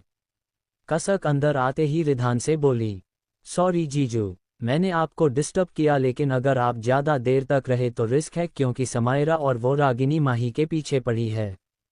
वो कभी भी इस तरफ आ सकती है। उद्धरण चिन्ह। कोई बात नहीं साली साहिबा, मैं चलता हूँ, रिधान ने कहा और अपने चेहरे पर मास्क लगाकर वहां से निकल गया। उसके जाते ही जल्दी से माही कपड़े चेंज करती हैं और फिर कसक के साथ स्टेज के पास पहुंच जाती है। थोड़ी ही देर में टीचर विनर अनाउंस करते हुए कहते हैं, आज किस कंपटीशन की विनर अनाउंस किया जा रहे हैं। इस कंपटीशन में टोटल 5 स्टूडेंट्स को सेलेक्ट किया गया है। टॉप 5 नो में शिवानी, 4 नो समायरा, 3 नो में रागिनी और 2 नो में कसक और हमारी फर्स्ट विनर है मिस माही अग्रवाल। उद्धरण चिन्ह, मैं मिस्टर ओबरॉय से रिक्वेस्ट करता हूँ कि वो स्टेज पर आए हमारे स्टूडेंट को अपने हाथों से अवार्ड दे। उद्धरण चिन्ह, रिधान स्टेज पर जाता है, उसके चेहरे पर स्माइल थी लेकिन ये स्माइल किसी ने नहीं देखी। वही माही को भी बहुत प्राउड फील हो रहा था, उसे उसके हस्बैंड द्वारा सम्मानित किया जा रहा था, वो बहुत खुश थी। रिधान ने माही को मेडल पहनाया और उसके हाथों में अवार्ड दिया और धीरे से उसका हाथ पकड़ लिया जल्दी से और फिर छोड़ दिया। आखिर रिधान कोई मौका नहीं छोड़ता था अपनी बीवी को परेशान करने का और वहां पर नील ने उन दोनों की इस स्वीट मोमेंट की फोटो खींच ली। फिर रिधान ने कसक को अवार्ड दिया। कसक को अवार्ड देने के बाद वो एक इम्पोर्टेंट मीटिंग बताकर वहां से चला गया। वो जिस काम के लिए आया था वो काम पूरा हो चुका था। उसके इस तरह से जाने से समायरा का मुंह बन गया, लेकिन वो बहुत गुस्से में थी क्योंकि उसे फर्स्ट आना था और उसकी जगह माही आ हुए। जाते हुए रिधान ने नील को कुछ इशारा किया और वो माही के पास गया। माही इस वक्त स्टेज से ग्राउंड की तरफ जा रही थी, तभी उसे नील दिखा। नील ने कहा, मैम सर आपका कार में वेट कर रहे हैं। उद्धरण चिन्ह, पहले तो ये मुझे मैम मत बोलो, मैं आपसे छोटी हूँ। माही के कहने पर नील ने उससे कहा, पर फिर मैं आपको क्या बुलाऊं? उद्धरण चिन्ह, आप मुझे मेरे नाम से बुलाए, मैं आपकी छोटी बहन जैसे हूँ। उद्धरण चिन्ह, ओके मेरी प्यारी गुड़िया, अब जल्दी से आ जाओ वरना वो खड़ूस मेरी बैंड बजाएगा। नील ने हंसते हुए कहा। नील का अपना कोई परिवार नहीं था, लेकिन रिधान की वजह से उसे अपनी फैमिली मिली और आज माही के रूप में एक अच्छी बहन। पहले तो वो माही के हरकतों की वजह से गुस्सा रहता था, लेकिन जब से उसे माही के बदलाव के बारे में पता चला है वो बहुत खुश है। वो कुछ नहीं कहेंगे, अगर उन्होंने मेरे भाई को कुछ कहा तो मैं उनकी क्लास लूंगी। अच्छा आप चलिए मैं आती हूँ, वरना अगर ज़्यादा देर तक आपको मुझसे बात करते हुए किसी ने देख लिया तो यहाँ स्यापा हो जाएगा। वैसे भी वो चुड़ है। समायरा मेरे पीछे पड़ी है। माही की बात पर माही, कसक और नील तीनों हंसने लगते हैं। किया था जहां माही अपने सेकंड ईयर में थी तो वहीं समायरा बाका लास्ट ईयर में थी। तुम्हारा इस वक्त रेडी होकर हाल की तरफ जा ही रही थी कि तभी उसकी नज़र कॉलेज से अंदर आते हुए एक कुरियर बॉय की पर पड़ती है जिसे समायरा अच्छे से जानती थी। उसने उससे पूछा, तुम यहाँ पर? समायरा की बात सुनकर वह कुरियर बॉय मुस्कुराते हुए उससे बोला, जी मैडम, वह मैं माही मैडम की ड्रेस देने आया था, उन्होंने सिटिंग करने के लिए दिया था लेकिन कल घर में पापा की तबीयत खराब हो जाने की वजह से उन्हें ड्रेस नहीं दे पाया तो आज सुबह देने आ गया। उसकी बात सुनकर समायरा ने हाँ में सर हिलाया, लेकिन तभी इसके दिमाग में एक बहुत गजब का आइडिया आया। उसने उससे कहा, ठीक है तुम जो, मैं यह ड्रेस माही को दे दूंगी, मैं उससे ही मिलने जा रही थी। पर माही मैंने मुझे, वह आगे कुछ बोलता उससे पहले ही समायरा उसे आंख दिखाते हुए बोली, तुम्हें एक बार में समझ नहीं आता है, जहां पर बाहर किसी भी अननोन पसंद को आलो करना मना है और माही मेरी बहन है तो मैं यह उसे दे दूंगी, अब तुम जा सकते हो। समर ने उसके हाथ से ड्रेस का पैकेट छीना और मुड़ के चले गए। वह बेचारा कुरियर भाई भी वहां से चला गया। हमारा सबसे पहले एक खाली क्लासरूम में आती है। उसने पैकेट से ड्रेस निकाल तो देखा यह एक बाजीराव मस्तानी ड्रेस की तरह की, नीचे खूब घेरदार प्लाजो था और ऊपर से लॉन्ग अनारकली सूट था जिसमें खूब घर बना हुआ था। इसका रंग गोल्डन और ऑफ वाइट दोनों मिक्स करके था जो बहुत ही खूबसूरत लग रहा था। उसे ड्रेस को देखते हुए समायरा ने कहा, बहुत घमंड है ना तुम्हें खुद के ऊपर, अब देखती हूँ कि तुम ये कंपटीशन कैसे जीते हो। तुमने हर वक्त मुझे नीचा दिखाए तो आज मेरी भी बारी है तुम्हें सबसे नीचा दिखाने की। उद्धरण चिन्ह, इतना कहते हुए समायरा ने आज पास नज़र दौड़ाई तो उसे एक मेडिकल किट दिखा। उसने उस बॉक्स से कैंची ली और पूरी ड्रेस को बीच बीच से काट दिया। समायरा ने ड्रेस की पूरी बुरी हालत कर दी और फिर उसे वापस से पैक करके बैग में डाल दिया। बाहर आते उसने कॉलेज में एक लड़की से कहा, ये बैग लगाकर माही को दे दो, तुम जानती हो ना उन्हें। उद्धरण चिन्ह, हाँ जानती हूँ, सेकंड ईयर स्टूडेंट है वह, उसे लड़की ने जवाब दिया। उसके बाद सुनकर समायरा ने कहा, हाँ ठीक है, लेकिन उसे यह कहना कि यह बैग उसे किसी कुरियर बॉय ने दिया है, मेरा नाम मत बताना। उद्धरण चिन्ह, चैप्टर 13 समर और माही की एंगेजमेंट फिक्स। समायरा को माही पर शक हुआ। शाम के करीब 4 बज रहे थे। माही अपने घर वापस लौटती है तो देखती है कि उसके घर के बाहर काफ़ी सारे गार्ड खड़े थे। उन गार्ड को देखकर माही तुरंत पहचान गई थी कि ये सभी ओबरॉय फैमिली के गार्ड है। ये सब यहाँ घर पर क्यों खड़े हैं, कौन आया है? ओबरॉय फैमिली से तारांकन इतना बोलते हुए माही घर के अंदर जाती है तो देखती है कि हॉल में उसकी फैमिली समर और उसकी मॉम लावण्या और उसके डैड अशोक और समर की बुआ सुमेधा जी इस वक्त बेटी थी और चाय की चुस्की ली रही थी। माही को ये सीन देखकर अपने पिछले जन्म की कुछ यादें सामने आने लगती है कि अपने पिछले जन्म में वो समायरा की वजह से कंपटीशन हार गई थी और उसी दिन शाम को समर अपनी फैमिली के साथ शादी फिक्स करने आया था और माही भी तैयार हो गई थी और आज के ही दिन समर में माही के डैड राजीव जी से इन्वेस्टमेंट पेपर पर साइन करवा लिए थे और आज के ही दिन से धीरे धीरे समर उसके सारी प्रॉपर्टी पर अपना कब्जा जमाने लगता है। माही बेटा तुम आ गई, जाओ जल्दी से फ्रेश होकर आओ, देखो सब तुमसे मिलने आए हैं। अपनी मॉम सिया जी की आवाज़ सुनकर माही अपने ख्यालों से बाहर आती है और सभी को ग्रीट करके अपने रूम में चली जाती है। उसके दिमाग में कुछ तो चल रहा था लेकिन क्या इस वक्त वही जानती थी।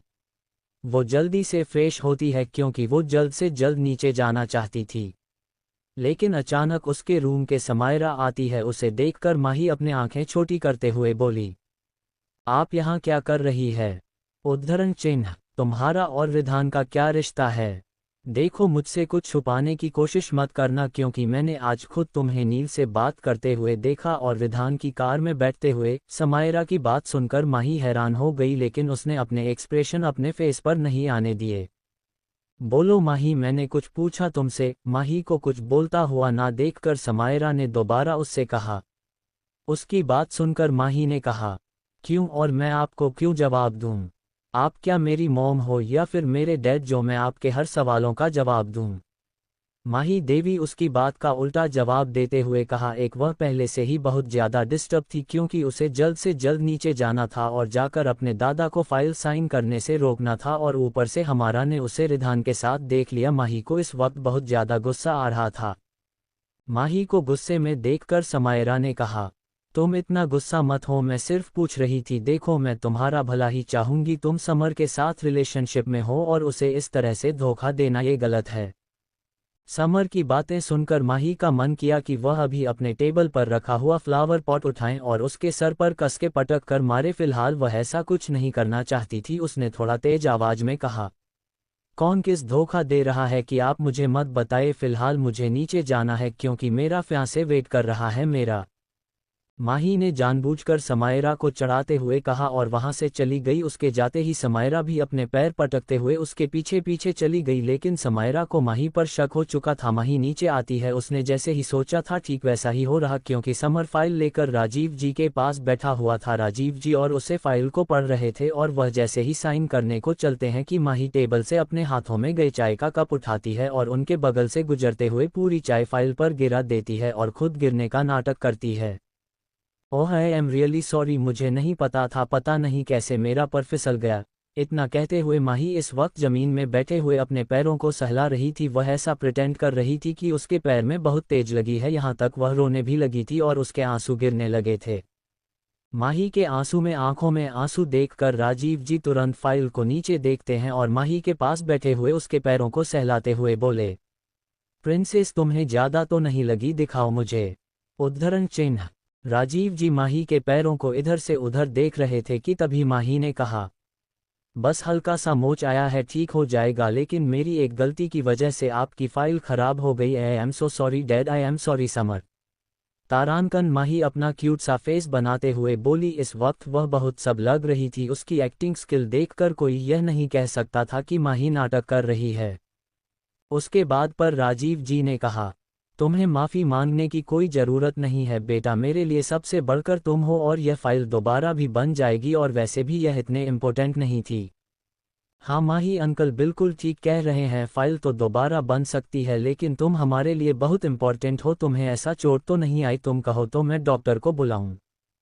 समर माही के पास बैठता हुआ उससे बोला। उसके बाद सुनकर माही ने अपने आप से मन में कहा, वह तो मुझे तुम्हारे इस छछूंदर जैसी शक्ल से ही पता चल जाता है कि तुम्हारे लिए कौन इम्पोर्टेंट है कौन नहीं। अगर इस वक्त मेरे पास मेरी प्रॉपर्टी मेरा पैसा ना होता तो तुम यहाँ बैठकर मेरी चापलूसी ना कर रहे होते। फिलहाल तुम्हारा जो भी मकसद है वह मैं कभी पूरा नहीं होने दूंगी। तुमने मुझे बहुत तकलीफ दी है, अब वही तकलीफ तुम्हें सहना पड़ेगा। इतना सोचते हुए माही ने समर से कहा, नहीं नहीं उसकी कोई ज़रूरत नहीं है, मैं बिल्कुल ठीक हूँ अब। तभी लावण्या जी ने माही को देखते हुए कहा, माही बेटा, मैं तुम्हारी और समर की शादी इसी महीने करवाना चाहती हूँ। ऐसे भी तुम लोगों के रिलेशनशिप को काफ़ी समय हो गया है और मैं चाहती हूँ कि अब तुम दोनों शादी कर लो। तारांकन लावण्या के बाद पर माही ने कुछ नहीं कहा। तभी सिया जी ने कहा, आपकी बात तो ठीक है, लेकिन 1 महीने में इतना सब कुछ कैसे तैयारी होगी?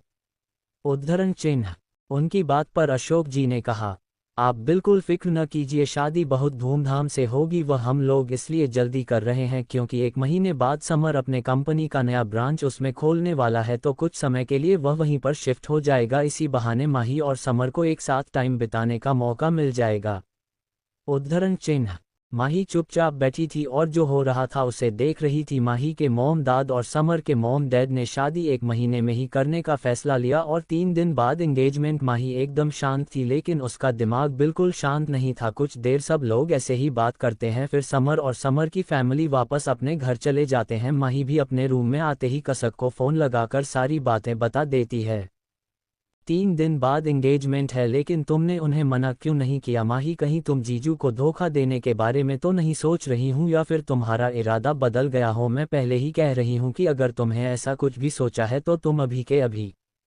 कसक आगे कुछ बोल पाते उससे पहले माही ने उसके बाद को बीच में काटते हुए कहा, बस भी करो तुम, बिना सोचे समझे ऐसे कैसे बोल सकती हो यार?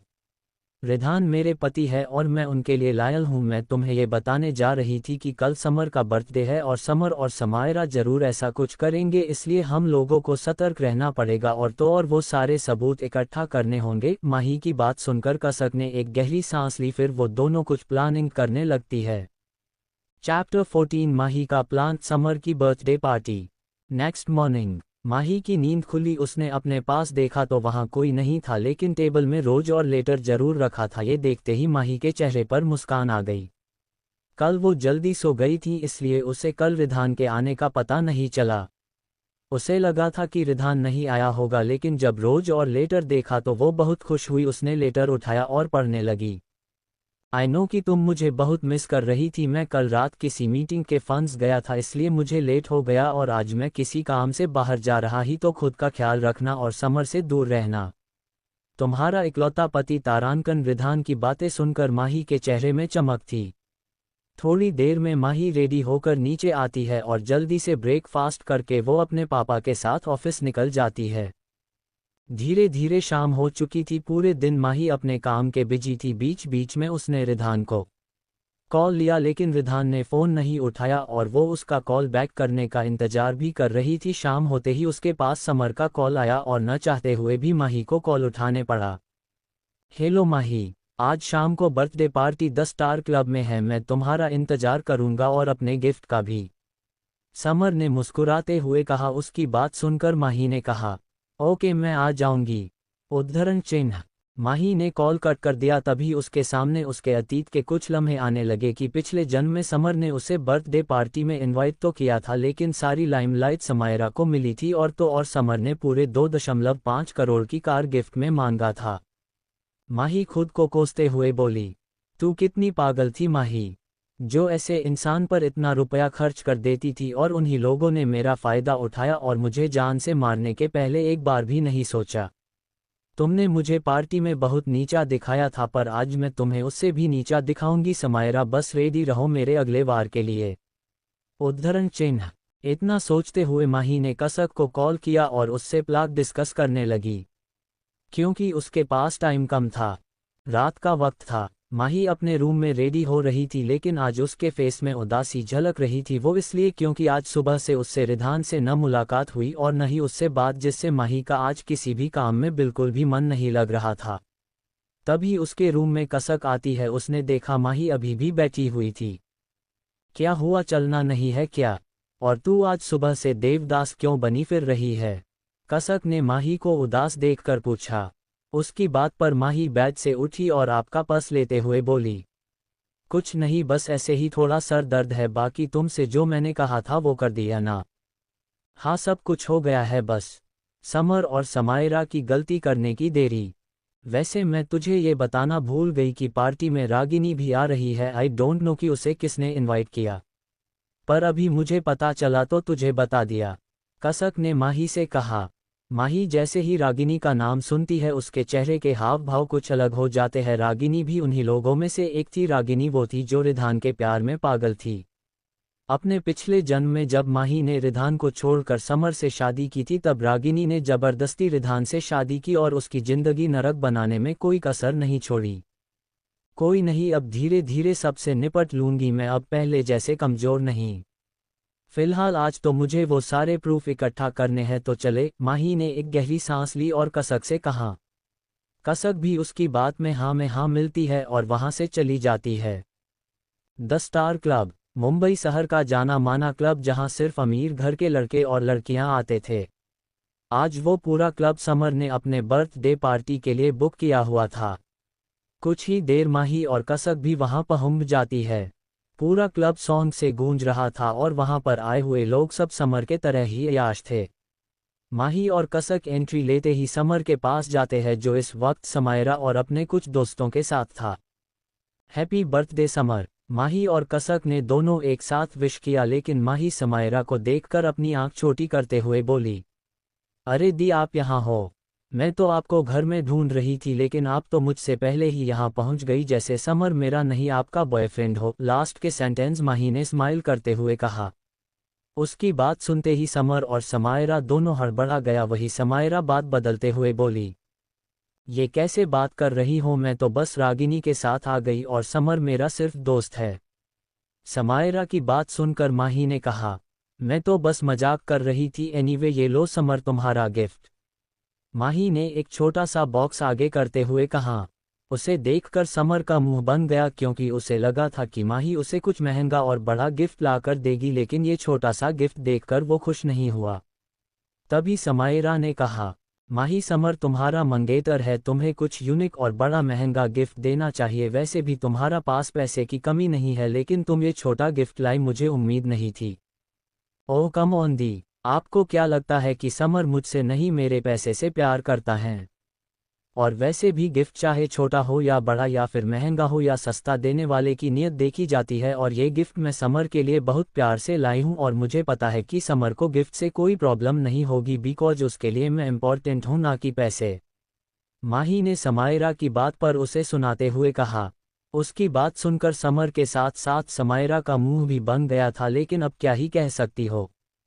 समर आगे कुछ बोलता उससे पहले ही वहां खुशी, रोहित और प्रिया आते हैं। ओह माही, तुम्हें पता है मैं कब से तुम्हारा इंतजार कर रही थी। I miss you. खुशी और प्रिया दोनों माही के गले लगती है। वही रोहित तो बगल में खड़ी कसक को देखने में ही बिजी हो गया था। कसक ने आज पर्पल कलर की स्लीवलेस फ्रॉक पहनी थी जो उसके घुटने तक आ रही थी। माही, खुशी, प्रिया और कसक, रोहित सब एक साइड जाकर अपना ग्रुप बनाकर पार्टी एंजॉय करते हैं, लेकिन माही और कसक का प्लान चल रहा था। उन दोनों की नज़र समर और समायरा पर थी। 1 घंटे बाद कसक ने जाके एक वेटर को कुछ पैसे दिए और उसके कान में कुछ कहा। उसके बाद कसक ने अपने पर्स से एक छोटा सा पैकेट निकला और उसे स्वेटर को थमते हुए कहा, किसी को भी इस बारे में कुछ पता नहीं चलना चाहिए और यह काम होते ही तुम शहर छोड़कर यहाँ से चले जाओगे, वरना तुम्हें पता है ना। जी मैडम, मैं समझ गया, वेटर ने कहा और वहाँ से चला गया। उसके जाते ही कसक के फेस में एक मुस्कान आए और उसने माही को थम्स अप दिखाते हुए इशारा किया। काम हो गया।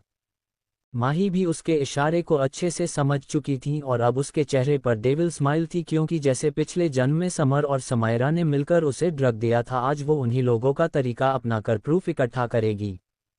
वो वेटर समर और समायरा को ड्रिंक देता है और वो दोनों भी इतने मशगूल थे को ड्रिंक पी लेते हैं और कुछ ही देर में दोनों को नशा चढ़ने लगता है, जिससे समर और समायरा अपने बुक किए हुए रूम में चले जाते हैं।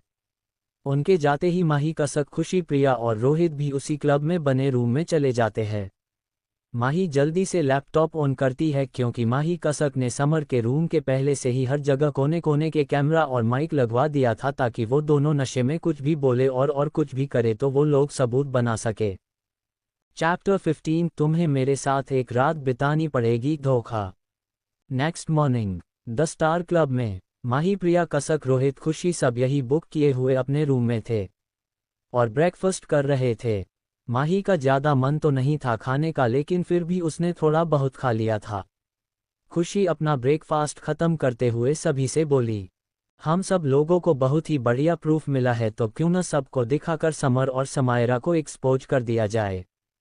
खुशी की बात सुनकर उसकी हाँ में हाँ मिलते हुए बोला, मुझे खुशी का आइडिया बिल्कुल सही लगा, इससे उन दोनों की सच्चाई सामने भी आ जाएगी और तुम खुशी खुशी हमारे घर रिधान भाई की वाइफ बनकर रह पाओगे।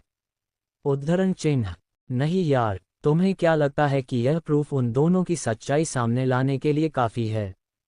माही ने कुछ सोचते हुए उन दोनों से कहा, तुम्हारे कहने का मतलब क्या है? हम लोगों के हाथ में बहुत बड़ा सबूत लगा है, इससे उन दोनों का पर्दाफाश हो सकता है। प्रिया ने माही की बात सुनी और फिर उससे कहा, जहां तक उन दोनों की बात सच भी थी, क्योंकि उन दोनों के पास समर और समायरा के खिलाफ पक्का सबूत था। ये सब बहुत उसे रात का था जब समय और समायरा नशे में एक दूसरे के साथ इंटीमेट हो रहे थे।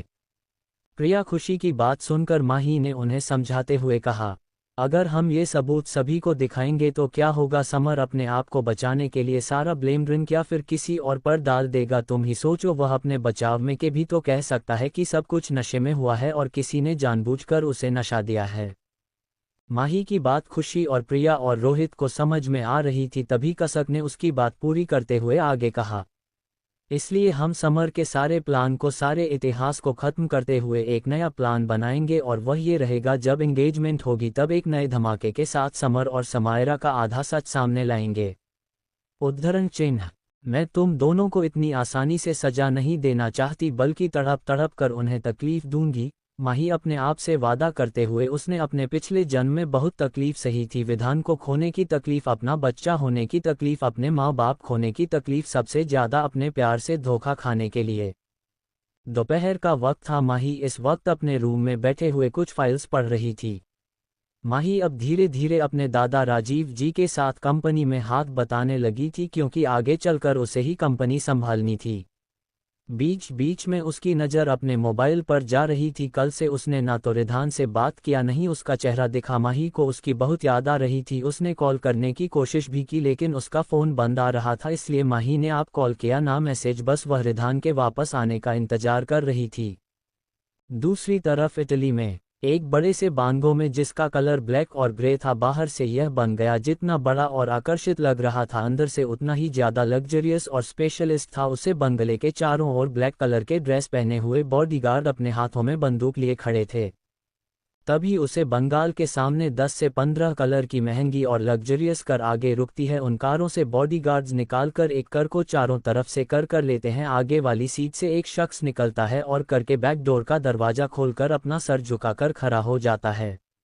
तभी कार से एक बेहद अट्रैक्टिव पर्सनैलिटी वाला शख्स बाहर निकलता है। उसने इस वक्त ग्रे कलर की शर्ट के साथ ब्लैक कलर का बिजनेस सूट पहना हुआ था, पैरों में ब्लैक चमचमाती हुई महंगे शूज, हाथों में ब्रांडेड घड़ी, आंखों में काला चश्मा, बालों को जल्दी सेट किए हुए और ऊपर से ब्लैक कलर का ओवरकोट पहना हुआ था। हल्की हल्की बियर्ड उसके लुक को और ज़्यादा अट्रैक्टिव बना रही थी।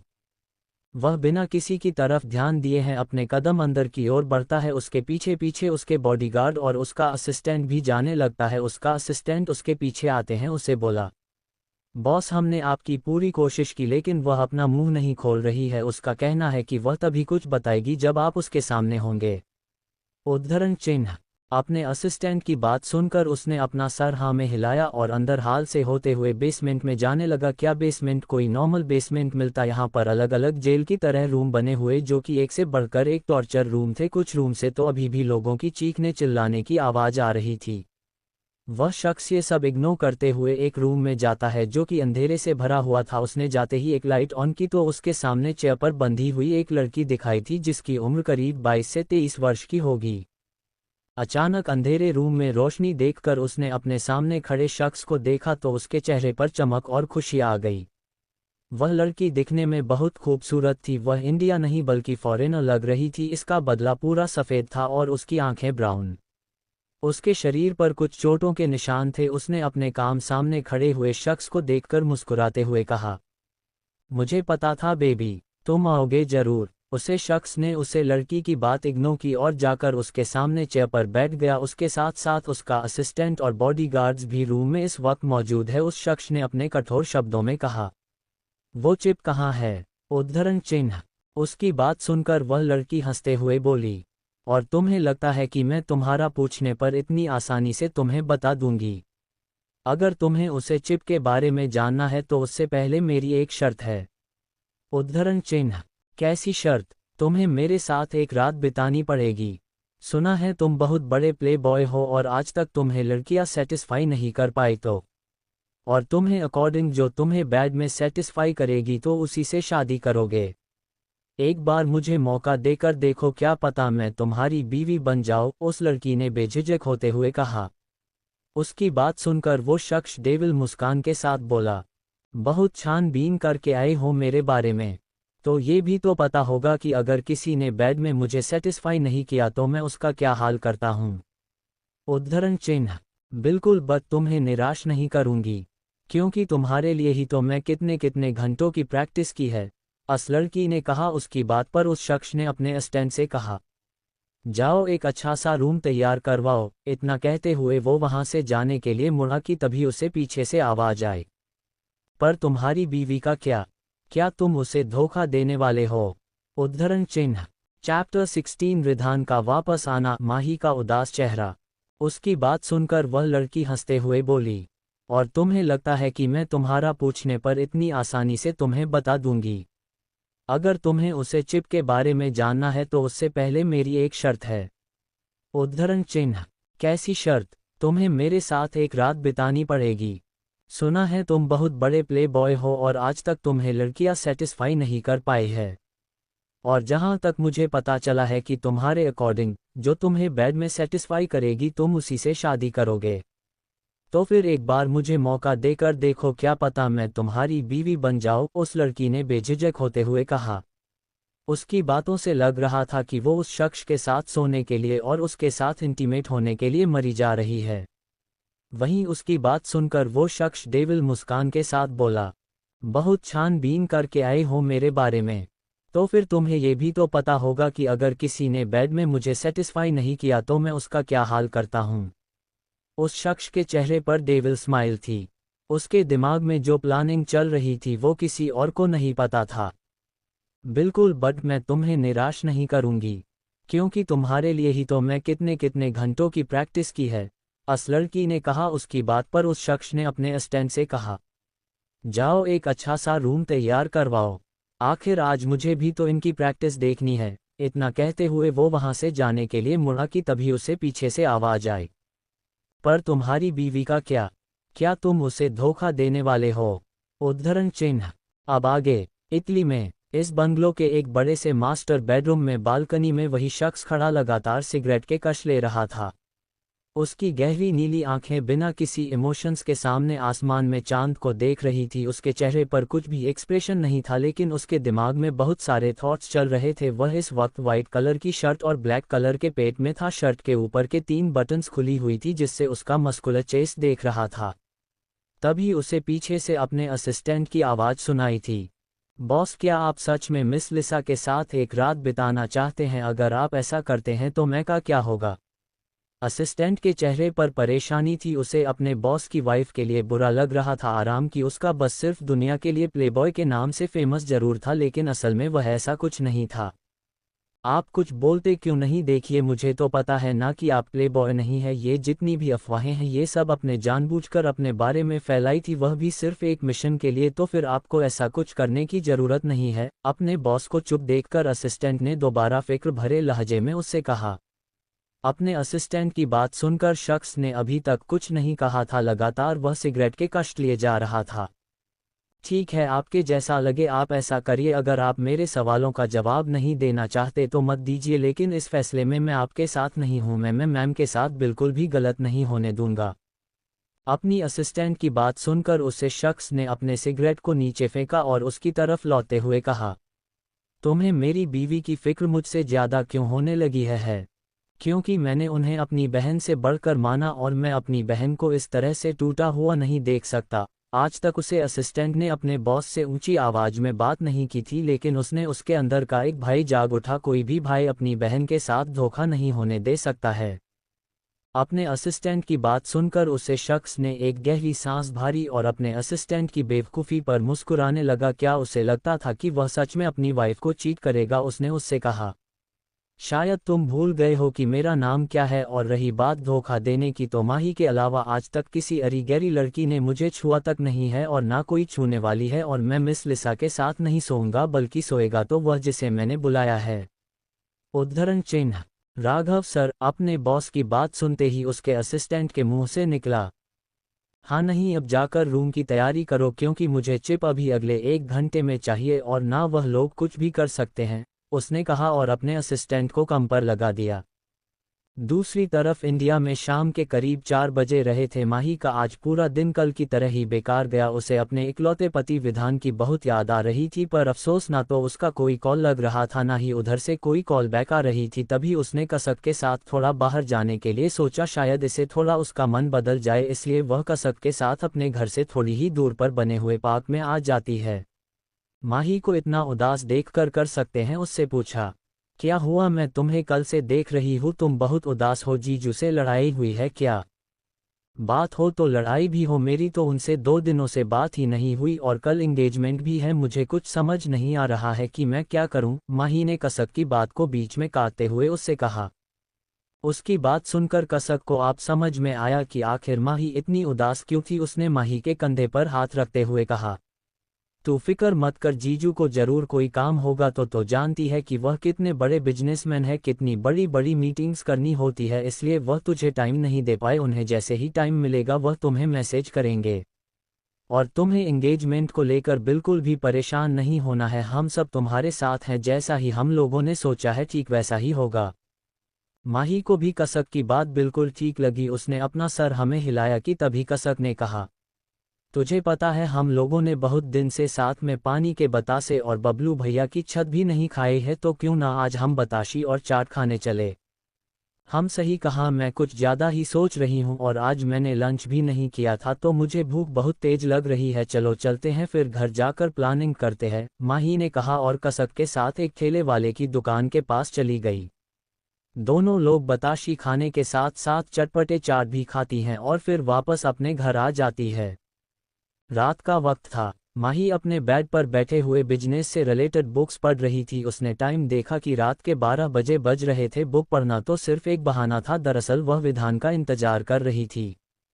धीरे धीरे उसकी आंखों में नींद जाने लगती है कि तभी उसे बालकनी से कुछ आवाज आती है और तुरंत उठी और बालकनी में देखा जाकर विधान पाइप से ऊपर आ रहा था। उसे देखकर माही की खुशी का ठिकाना ही नहीं रहा। विधान जैसे ही बालकनी में आया, माही ने उसे तुरंत गले से लगा लिया। अचानक से उसका इस तरह से गले लगाना उसे समझ नहीं आया, लेकिन फिर भी 2 दिन से वह भी माही से दूर था। उसने कस के माही को अपनी बाहों में भर लिया। लगभग 10 मिनट बाद माही को होश आया तो वह उससे दूर हुई और गुस्से से बोली, क्या जरूरत है अब आने की? जाए जहां आप बिजी थे वहीं बिजी रहिए, मुझे आपसे कोई बात नहीं करनी।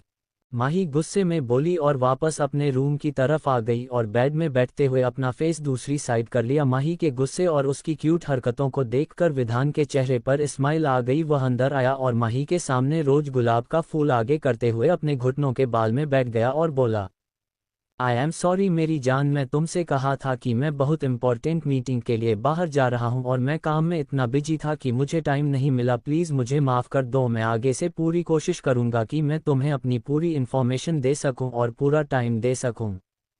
मही ने जैसे ही उसकी बात सुनी और उसके फेस को देखा, वह खुद को रोक न पाए और वापस से विधान के गले लग गई और बोली, मैंने आपको बहुत मिस किया, मुझे आपकी बहुत याद आ रही थी।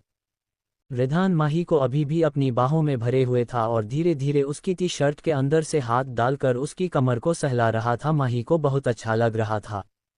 उसे विधान का छूना उसे बहुत सुकून दे रहा था। वह धीरे धीरे खुद को विधान के ऊपर पूरी तरह से छोड़ चुकी थी। प्रधान उसको सीधा लेकर बेड पर आ जाता है। इस वक्त माही उसके नीचे थी और विधान माही के ऊपर। दोनों एक दूसरे की आंखों में देख रहे थे कि तभी दरवाजे पर तेजी से नोक करने की आवाज आती है और दरवाजा एक झटके में खुलता है।